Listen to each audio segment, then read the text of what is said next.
स्वागत है आपका मेरे चैनल में। आज हम एक नाव बनाने जा रहे हैं और नाव को कंप्लीट कर लिए हैं और इसी पानी में हम इस नाव को तैराएंगे। देख सकेंगे आप पानी, देखिए पानी कितना गहरा है। ज़्यादा गहरा तो नहीं है पर देखिए हमारा नाव तैरने लगा, आगे बढ़ रहा है धीरे धीरे। देखते रहिए,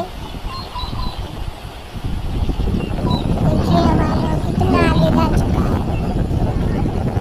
जब तक हमारा नाव तब तक पूरा कंप्लीट हो रहा है, तब तक आप हमारे चैनल को सब्सक्राइब करके एक लाइक ज़रूर करें ताकि आगे भी आपको हम ऐसा ही एक मज़ेदार वीडियो दिखाएं। प्लीज़ दोस्तों लाइक एंड सब्सक्राइब ज़रूर करें। अगर आप नए हैं तो प्लीज़ सब्सक्राइब कीजिए। देखिए हमारे नाव को कितना दूर जा चुका है।